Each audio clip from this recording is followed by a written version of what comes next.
అమ్మకి ఆదివారం లేదా? 3వ భాగము. నా ఇష్టం. నేను పెంచేటప్పుడు నా ఇష్టం వచ్చినట్టు పెంచుతాను. తిడతాను, కొడతాను, గోడ కుర్చీలు వేయిస్తాను, నా చిత్రహింసలు పెడతాను. అదంతా నా ఇష్టం. నా పెంపకం నీకు నచ్చకపోతే నువ్వే పెంచుకో అని జవాబు చెప్పాడు ప్రసాద్. ఓహో, మీ ఎత్తు తెలిసింది. సరే, అలాగే పెంచండి. ఎవరి పెంపకం బాగుందో వాడే గ్రహిస్తాడు. అలాగే పెంచండి అని దానికి సిద్ధపడింది అరుణ. రారా చిన్నా, పాలు తాగుదువుగాని నేనిస్తాన్రా అని మళ్లీ ముందుకొచ్చింది మేనత్త, పిల్లాన్ని చూడలేక. రేఖ, ఎన్నిసార్లు చెప్పాలి నీకు అని వదినగార్లిద్దరూ చెరో పక్క నుంచి అరిచారు. అన్నపూర్ణమ్మ తన పాత్రని మరిచిపోకుండా, ఇదిగో ఇది వరస. తెల్లారిన దగ్గర్నుంచి నాయనా వేణు, సైకిల్ మీద తొందరగా వెళ్ళి అదేదో తెచ్చి పడెయ్యి. పిల్లాడు వేళ్లాడు పడిపోతున్నాడు. మీ నాన్న కూడా ఎక్కువసేపు ఉండలేరు అని చిన్న కొడుకుని తొందర చేసింది.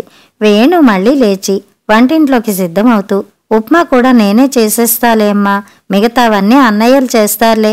పెద్దదినా చిన్నదినా మిమ్మల్ని చూస్తే ఎంత నవ్వొస్తోందో అని మొహం మీద నవ్వు మెరిపించాడు. ఎందుకట అంత నవ్వు అని రుసరుసలాడారు వదినలిద్దరూ.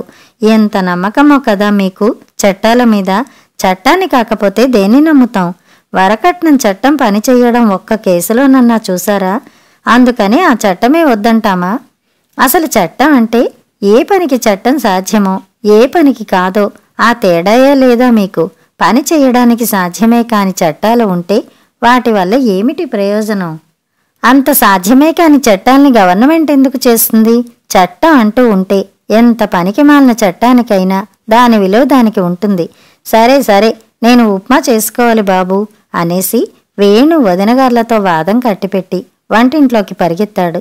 అరుణ భర్తగారిని పిలుస్తూ, ఇదిగో మిమ్మల్ని, వంటకి ఆలస్యం అయిపోతోంది, మీరు వెళ్ళి బెండకాయలు తరుక్కోండి అంది. నేనా? బెండకాయలా? నేనింతవరకు బెండకాయ కూర తప్ప బెండకాయలు చూడనే లేదు. గుండ్రంగా గచ్చకాయల్లా ఉంటాయి, అవే నా బెండకాయలంటే. గచ్చకాయలెప్పుడు చూశారు? చిన్నప్పుడు చూసాలే. సరే, వంటింట్లో బుట్టలో ఉన్నాయి బెండకాయలు, చూడండి. అలాంటి ఆశలు పెట్టుకోకు నా మీద. అరుణ తెల్లగా తెల్లబోయింది. మరి మేం సెలవు తీసుకోవద్దు? తీసుకోండి, ఎవరొద్దన్నారు? మహారాణుల్లా తీసుకోండి. మరి మీరు పని చెయ్యొద్దు? చెయ్యం. మీరు పని చెయ్యకపోతే మేం సెలవు తీసుకోవడం ఎలాగా? కమల సూటి ప్రశ్న. ఏమో ఎలాగో, మమ్మల్ని అడిగితే మేమేం చెబుతాం? మీ సెలవు పప్పులు మా దగ్గర ఉడకవు. మా సెలవు పప్పులా? ఆ సెలవు పప్పులే. అంతేకాదు చట్టం పప్పులు కూడా. ఆ చట్టం పప్పులు కూడానా? ఆ దేని పప్పులు మా దగ్గర ఉడకవు. ఆదివారం లేదు, గీదివారం లేదు, సెలవు లేదు, గిలవు లేదు. రోజు ఇలాగే. మీరే చక్కగా పనులన్నీ చేసుకోండి. కావాలంటే సాయంత్రం సినిమాకి వెళ్దాం. తోటికోడళ్ళిద్దరూ ఒకరి మొహాలు ఒకరు చూసుకుంటూ ఉండిపోయారు. ఎవరికీ నోటమాట లేదు. పూర్ణక్కయ్య, అరుణ, వాసు, ప్రసాద్, అరే ఒక్కరూ పలకరే అంటూ ప్రవేశించాడు హనుమంతరావు. దాదాపు 40 ఏళ్ల వయసు ఉంటుంది. పంచెకట్టు, చొక్కా, పైపంచి, వేళ్లకి ఉంగరాలు, బుగ్గన వక్కపొడి. పెళ్లిళ్ళకి, విందులకి, ఉత్సవాలకి బయట వంటలు చేస్తూ ఉంటాడు. అదే ఆయన ప్రధాన వృత్తి. అందరూ ఇలా నించున్నారేమిటి? ఫోటో తీయించుకుంటున్నారా? రామయ్య, మంచి టైంకే వచ్చావు అని మొదట ప్రసాద్ ఆహ్వానం పలికాడు. మంచి రసకందాయంలోనే వచ్చావు హనుమంతు అంది అన్నపూర్ణమ్మ. రసకందాయం ఏమిటి? ఏమన్నా పాయసం చేస్తున్నారా అని సంతోషించాడు హనుమంతు. ఎవరూ చేసేది? ఆడవాళ్లు పనులు కట్టిపెట్టి కూర్చున్నారు. మగాళ్లు మేము అంతకన్నా చెయ్యం అంటున్నారు. ఇంకెవరూ చేసేది అని దీర్ఘం తీసింది అన్నపూర్ణక్కయ్య. సరిపోయింది, అయితే ఇక్కడ మాకతే నడుస్తోందన్నమాట అని ఉసూరుమన్నాడు హనుమంతు. అంటే మీ ఇంట్లోనూ ఈ కథేనా? సరిగ్గా ఈ కథే. ఇవాళ ఆడవాళ్ళకి సెలవు రోజట కదా. చీకట్నే లేపేసి చావగొట్టి చెవులు మూసింది. తను ఏ పని ముట్టుకోదట. నేను మొదట అల్పాహారం చేసి తర్వాత పూర్ణాహారం చేసి అటెనక ఆవిడ చీరలు కూడా ఉతికి అవన్నీ చెయ్యాలట. ఇప్పటిదాకా వాదించి సరే వస్తానుండు అని ఇలా తప్పించుకొచ్చా. పూర్ణక్కయ్య, ఎన్నడన్నా విన్నామా? ఆఫీసులకి, కంపెనీలకి సెలవులుంటాయి గాని ఇంట్లో పనికి సెలవేమిటక్కయ్యా? అవుననుకో. పోనీ వంట చేతనైన వాడివేగా. నీ చేతిలో పని ఏదో అడిగింది, చేసేయకపోయావా? మా వాళ్ళంటే పని చేతగాక మిడుకుతున్నారు గాని అని పూర్ణక్కయ్య తనకు తోచిన సబబు తను చెప్పింది.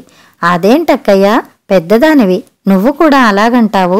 బయట వంట చేస్తాను కదా అని ఇంట్లో ఆడదాన్ని కూర్చోబెట్టి వంట చెయ్యనా? ఏ రోగమో రుష్టో వస్తే తప్పదు కాని. అది కాదయ్యా, ఆ గవర్నమెంటింగ్ వాళ్ళేదో అన్నారని వీళ్ళందరికీ తిక్కరేగింది. 2 వారాల పాటు మాట్లాడకుండా వండి పడేస్తే వాళ్ళకి ఆ పట్టుదల పోతుంది. తర్వాత వాళ్లే దారికొస్తారు. ఈ చట్టాలు పిట్టాలు ఎల్లకాలం సాగుతాయా? పోని కాఫీ అన్నా కాచిపెట్టావా అంటూ అన్నపూర్ణమ్మ కాఫీ క్షేమ సమాచారాలు అడిగింది. అమ్మో, 2 వారాలు వండితే ఇదే బాగుంది, ఇలాగే చెయ్యమంటారు. నువ్వెన్ని చెప్పు అక్కయ్య, ఇంట్లో వంట వార్పు ఆడవాళ్ల నాజూకు చేతులతో చేస్తే అదెంత అందం.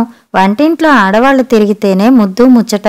ఎక్కడ ఉండవలసిన వాళ్ళు అక్కడ ఉండాలి అంటూ హనుమంతు తన కోసం ఒక కుర్చీ సంపాదించుకుని తొందరగా కూర్చున్నాడు. కమల వెటకారంగా నవ్వి, ఓహోహో బాబాయ్ గారు, మీ చేతులతో పొయ్యి మీద పప్పు పెడదాం, పదండి, ఉడుకుతుందో లేదో చూద్దాం అంది.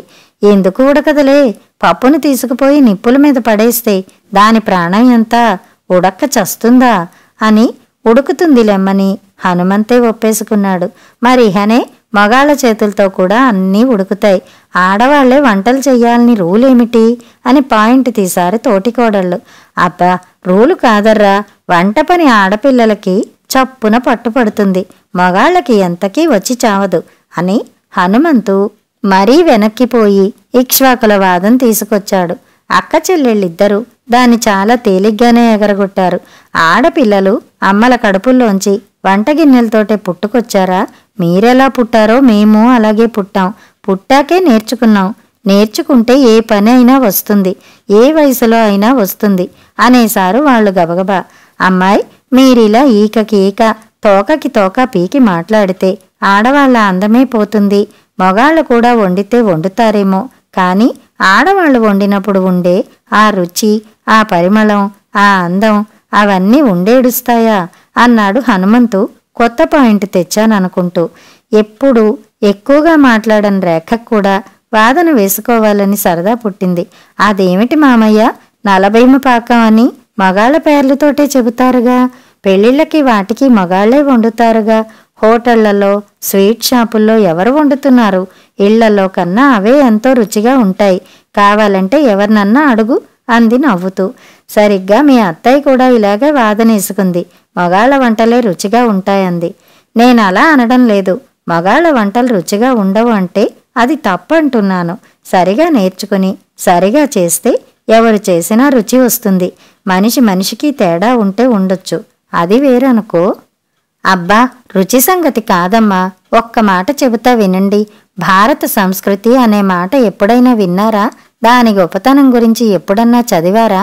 ఆడవాళ్లంటే అణకువగా, వినయంగా, ఒద్దికగా, అలా ఉంటే అందంగాని నువ్వెంతంటే నువ్వెంత అనుకుంటూ డీ బబ్బామని ఎదురు తిరిగితే అదో గొప్ప. అబ్బే, ఏమిటో మీరు అని అసలు ఉద్దేశం బయట పెట్టాడు హనుమంతు. రేఖ శాంతంగానే మళ్ళీ నవ్వింది. అవన్నీ నాకు తెలివిగాని మావయ్య, భారత సంస్కృతి అంటున్నావు, మరి భారత ప్రభుత్వమే కదా ఈ సెలవు సంగతి తెచ్చింది. ఇరాన్ ప్రభుత్వమో అరబు ప్రభుత్వమో కాదు కదా అంది. అరుణ కమల చప్పట్లు కొట్టి రేఖ రేఖ ఎంత బాగా చెప్పావో అని ఆడబిడ్డని తెగ మెచ్చుకున్నారు. హనుమంతు బాగా ఉక్రోషపడ్డాడు. ప్రభుత్వం ఇవాళో మాట అంటుంది, రేపో మాట అంటుంది, దానికో వరసావాయి ఉంటేనా? సరే కానివ్వండి, ఇదేనాళ్ళో అది చూద్దాం, మగాళ్ల మొహాన ఏం రాసిపెట్టి ఉంటే అదే జరుగుతుంది అని వాదం కట్టిపెట్టాడు. వాసు తెల్లమొహం వేసి, అదేమిటి మావయ్య, భలేగా వాదిస్తున్నావని మేం సంతోషపడిపోతుంటే హఠాత్తుగా వెనకడుగు వేసేసావేమిటి అన్నాడు. ఏం చేస్తాన్రా, గవర్నమెంట్ వాళ్ల పక్షాన ఉంది, అది వాళ్ల ధైర్యం. ఉప్మా ఉప్మా ఉప్మా అండి అని వేణు హఠాత్తుగా ఉప్మా ప్లేట్లతో ప్రవేశించాడు. కరివేపాకు అల్లం వేసిన ఉప్మా తీసుకోండి అందరూ అంటూ అందరికీ చకచకా అందించాడు. హనుమంతుడికి తప్ప. మామయ్య, నీకు వంట చేయడం చక్కగా వచ్చి కూడా అత్తయ్య కోసం ఒక్క పూటన్న ఏమీ చేసి పెట్టకుండా ఇలా తప్పించుకొచ్చావు, అందుకని నేను చేసింది నీకు పెట్టను అని నిర్మొహమాటంగా చెప్పాడు. ఏమిటోయ్, ఆడవాళ్ళని మహా వెనకేసుకొస్తున్నావు. రేపొద్దున్న పెళ్ళయ్యాక ఒక్క పూటేం కర్మ, అన్ని పూటలు నువ్వే వండిపెట్టు పెళ్ళాన్ని కూర్చోపెట్టి అని వెటకారంగా నవ్వి సంతోషపడ్డాడు హనుమంతు. వేణు తన పని తను చేస్తూనే ఒకరు ఇంకొకరికి చేసి పెట్టడం కాదు, ఇద్దరూ ఇద్దరికీ చేసుకోవాలి. ఒక్కరోజు కాదు, అన్ని రోజులు ఒక్కలాగే చేసుకోవాలి. మా వదినలిద్దరికీ అర్థం కానిది అదే అన్నాడు. వదినలిద్దరూ వెటకారంగా నవ్వారు. ఆహా, ఒక్కరోజు చెయ్యమంటేనే మన్ను మిన్ను ఏకం చేస్తున్నారు, ఇక రోజు చెయ్యమంటే అయినట్టేలే అని మరిది మాటలు ఎగరగొట్టారు. వేణు వదిలిపెట్టలేదు. అసలు మీ సమస్య మీకు అర్థమైతే అన్నీ సవ్యంగానే జరుగుతాయి. పెద్దన్నయ్య ఎప్పుడన్నా వంటింట్లోకి వస్తే పెద్దదిన ఏమనేది? మీరెందుకు ఇక్కడ, వెళ్ళండి అనేది. నేనెప్పుడన్నా పొయ్యి దగ్గర కూర్చుంటే మీ ఇద్దరు ఏమనేవారు? ఏమిటి వేణు, ఎప్పుడూ ఆడంగి సింగడిలాగా వంటింట్లో తిరుగుతావు అనేవారు. అవునా కాదా అని గతం గుర్తు తెచ్చుకోమన్నాడు వదినలిద్దరినీ. అదంతా ఎప్పుడో తెలియక అలా అన్నాం గాని ఇప్పుడు అంటున్నామా? ఇప్పుడు మాత్రం మీకు తెలిసింది అంత. మీ సమస్య మీకు అర్థం కాలేదు. వేణు మీద హనుమంతుకి ఒళ్ళు మండిపోతోంది. కనీసం తనకు కూడా ఉప్మా పెడితే ఆ రౌద్రం కొంత తగ్గేదే. చేతనైనంత వెటకారంగా, వేణు మహా ఆదర్శవంతుడైపోయాడండి. ఎవత్తి వస్తుందో గాని కాలు కింద పెట్టక్కర్లేదు, ఈయనే వంట చేస్తాడు, ఈయనే ఆ పిల్ల చీరలన్నీ ఉతుకుతాడు అని నవ్వాడు. వేణు శాంతం తెచ్చిపెట్టుకున్నాడు. చీరలు ఉతకడం అంటే అంత చిన్నచూపా మావయ్య? మా అమ్మ చీరలు ఉతకాలంటే నాకు కష్టంగా ఉంటుందా? భార్య చీరలైనా అంతే. కలిసి బతికే ఆడవాళ్ల బట్టలు ఉతకడమే అంత తప్పు పని అయితే మరి చాకళ్ళు తరతరాల నుంచి ఊళ్ళో అందరి పెళ్ళాలకి, అందరి పిల్లలకి పురిటి గుడ్డలతో సహా, పీతి గుడ్డలతో సహా, తెగుళ్ల గుడ్డలు, రోగాల గుడ్డలు మూటలు మూటలు మోసుకుపోయి ఉతుకుతూనే ఉన్నారే, మరి అంత తప్పు పని వాళ్ళకెలా అప్పచెపుతున్నారు మీరందరూ అన్నాడు. ఇది మరీ బాగుంది, వాళ్ళ వృత్తి అది. ఆ వృత్తే, వాళ్ళ మీదకి గెంటేసిన వృత్తి. చూస్తూ ఉండండి, ఆ వృత్తులు ఎదురు తిరుగుతాయి, అన్ని వృత్తులు తారుమారవుతాయి. ఆడపనులు మగ పనులు అన్నీ ఏకం పాకం అవుతాయి. రేఖ, వేణన్నయ్య, మామయ్య కూడా కొంచెం ఉప్మా పెట్టు, ఎంత రుచిగా చేశావో చూస్తాడు అంది. వేణు తిరస్కరించాడు. కావాలంటే రేపు చేసి పెడతాను, ఇవాళ మాత్రం పెట్టను. ఇవాళ పెట్టి ఆడవాళ్ల పోరాటాన్ని అవమానించను. అది ఎంత తెలివిమాలిన పోరాటం అయినా సరే. అమ్మో, స్టవ్ మీద పాలు, నాన్నకి మళ్ళీ కాఫీ అంటూ వంటింట్లోకి పరిగెత్తాడు. అప్పటికి ప్రసాదు, వాసు ఓ మూలకి చేరి గుసగుస జరుపుకున్నారు. అన్నయ్య, పోని మావయ్యని సాయం పెట్టుకుని ఆ వంట ఏదో చేసి పారేద్దామా? ఉప్పు ఎక్కువ వేసేద్దాం, వాళ్ళ తిక్క కుదురుతుంది అని తమ్ముడు గొప్ప మార్గం సూచించాడు. ఉప్పెక్కువ వేస్తే మనమెలా తింటాం అన్నాడు అన్న. మనకి వేరే గిన్నె పెట్టుకుందాం, అమ్మకి నాన్నకి మనందరికీ వేరే గిన్నె, ఆ అక్క చెల్లెళ్ళిద్దరికీ ఉప్పు ఎక్కువ గిన్నె. మీ గిన్నెలో ఉప్పు ఎక్కువ వేశాం, మీరు ఆ గిన్నెలోదే తినండి, మా గిన్నె ముట్టుకోకండి అంటే వాళ్ళెందుకు తింటారు అని సందేహించాడు అన్న. ఎందుకు తినరు? మనం వంట చేసినప్పుడు మన ఇష్టం వచ్చినట్టు వండుతాం. ఎవరి కోసం ఎంత ఉప్పు వేయాలనిపిస్తే అలా వేస్తాం. మన ఇష్టమా వాళ్ళిష్టమా అని వాదించాడు తమ్ముడు. అదేం కుదరదులే, వాళ్ళ గిన్నె తెచ్చి మన అన్నాల్లో దిమ్మరించి మన గిన్నె లాక్కుంటారు. వాళ్ళసలే మంచి కోపం మీద ఉన్నారు. అబ్బా, ఎలాగ మరి? అన్నీ అడ్డాలే అని ఏడుపు మొహం పెట్టాడు తమ్ముడు. మీరిక్కడున్నారా అని ప్రవేశించింది శకుంతల. హనుమంతు వాళ్ళ ఆవిడ. పెళపెళ్లాడుతోన్న ఆకుపచ్చ నేతచీర, ముడి చుట్టూ పూలదండ, పెద్ద బొట్టు, ఉత్సాహంగానే ముస్తాబు చేసుకున్నట్టు కనబడుతోంది. ఇదిగో వస్తానని చెప్పారు. ఏ పేపర్ తెచ్చుకుంటారో, వక్కపడి తెచ్చుకుంటారో, ఇంకా వస్తారని ఎదురు చూస్తున్నాను. ఇక్కడ కూర్చున్నారా అంది మింగేసేలా చూస్తూ. శకుంతలకి వాళ్ళ ఆయన ఇక్కడైనా దొరికాడు. కామేశ్వరికైతే రాత్రి షిఫ్ట్కి పోయినవాడు తెల్లారి ఇంటికి రావాలా? సోమవారం పొద్దున్నదాకా రానని కబురంపాడు. మరి నేను సెలవు ఎలా తీసుకోను అని కామేశ్వరి ఇదవుతుంటే శకుంతలే ధైర్యం చెప్పి, ఇవాళ నువ్వే వండేసుకో, రేపు మీ ఆయన రాగానే సెలవు తీసుకో, అతని రోగం అలా కుదుర్చు అని సలహా ఇచ్చి ఇలా వచ్చింది. రాగానే వాళ్ళ ఆయన్ని సూటిగా అడిగేసింది. వారానికి ఒక్కరోజు వంట చెయ్యడానికి అంత చిన్నతనంగా ఉందా? ఇంతకీ ఇంటికొచ్చి నాకు కాఫీ ఇస్తారా లేదా తేల్చమంది. అందరూ నవ్వారు. అప్పుడే 9 దాటింది. రోజు ఈ పాటికి 2 సార్లు తాగేదాన్ని. ఏ అట్టో పిట్టో చేసుకుని కడుపు నిండా తినేదాన్ని. ఏనాడన్నా మిమ్మల్ని 9 గంటల దాకా కాఫీ ఇవ్వకుండా ఉంచానా అంది కొరకర చూస్తూ. ఇవాళ ఉంచావుగా అన్నాడు హనుమంతు పళ్ళు నూరుతూ. అన్నపూర్ణమ్మ నోరు తెరిచేసి బుగ్గలు నొక్కుకుని, శకుంతల, నీ పిచ్చిగాని కాళ్ళు చేతులు లేని దానిలాగా అతడు చేసి ఇవ్వడమేమిటే, హాయిగా నువ్వే చేసుకుని తాగకూడదు అంది బుగ్గలు అలాగే పట్టుకుని. ఆ నేనెందుకు చేసుకోవాలి, ఆడవాళ్ళకి సెలవా కాదా అని మళ్ళీ భర్తగారిని కొరకరా చూస్తూ. ఏమిటి మాట్లాడరే, ఇంటికి వస్తారా రారా తేల్చెయ్యమంది తొందరగా. వస్తాను, కాని వంట చెయ్యను. ఏ ఎందుకు చెయ్యరు, ఇంట్లో వంట ఆడవాళ్లే చెయ్యాలి. అలా అని ఎక్కడుంది, వేదాల్లో రాశారు. ఏది చూపించండి. చూపిస్తా, ముందు వంట చెయ్యి, తినేసి ఓ కొనుకు తీసి లేచి చూపిస్తా. పోని రాశారే అనుకుందాం, మరి నిన్న పత్రికల్లో ఆడవాళ్ల సెలవు గురించి రాశారుగా. ఏమో, వేదాల్లో సెలవుల సంగతి లేదు. వేదాల ముందు పుట్టాయా, పత్రికలు ముందు పుట్టాయా? వేదాల కాలంలో పుట్టిన వాళ్ళకి వేదాలు, పత్రికల కాలంలో పుట్టిన వాళ్ళకి పత్రికలు, అంతే కదా.